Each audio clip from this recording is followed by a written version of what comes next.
एक पाऊस, शाळेला मिळालेली आहे सुट्टी. सुट्टी असल्यामुळे विघ्नेश त्याचं होमवर्क जे आहे ते कंप्लीट करतोय आणि इथे माझी तयारी चालू आहे. बघा कसली तयारी आहे. ही गोल भाजी बनवते आणि इथे मी पेरूची चटणी जी आहे वाटून घेणार आहे. तर भजीसाठी बेसन ॲज युजल, त्यानंतर कांदा जो आहे कट केला आहे, तिखटसाठी मिरची टाकली आहे, कोथिंबीर, हळद आणि ओवा. तर आता हे पीठ जे आहे मी भिजवून घेणार आहे. आणि चटणीसाठी इथे बघा पेरू जो आहे ते मधला गर काढून घेतलेला आहे, कारण बिया खूप असतात, कचकच लागणार ना चटणीमध्ये, त्यामुळे काढून घेतलेले आहेत बिया. तर पेरू आहे एक, त्या इथे अद्रक घेतलेला आहे एवढा तुकडा, हे 5 जे आहेत लसणाच्या पाकळ्या आहेत, मिरची, कोथिंबीर आणि चवीप्रमाणे मीठ आपण घालणार आहोत. नंतर फोडणी मोहरीची घालणार आहेत. तर बघा इथे कढई माझी गरम होते आणि आता मी भजी तयार करणार आहे.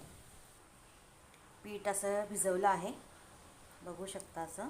आता मी तेलात इथे भजी काढते.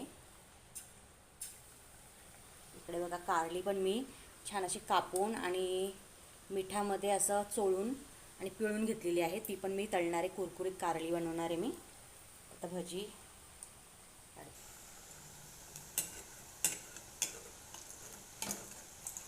भजी झाली की तुम्हाला दाखवते मी. आता पलटून घेते मी.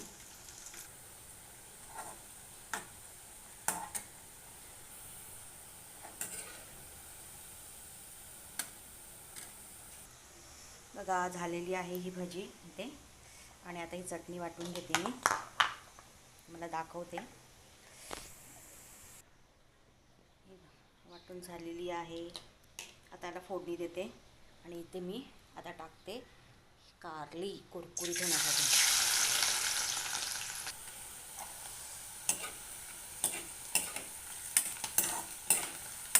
कुरकुरीत झाली की काढून घेणार आपण. झालेली आहे, आता हे काढून घेते मी. तर याच्यावर टाकते मी फोडणी. हे बघा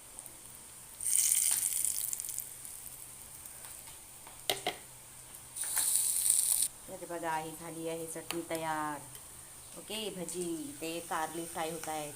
एक घाणा काढलेला आहे, हा कारली तळली आहेत. आता याने फक्त मीठ आणि लाल मिरची पावडर आणि हे छान असं मिक्स करायचं.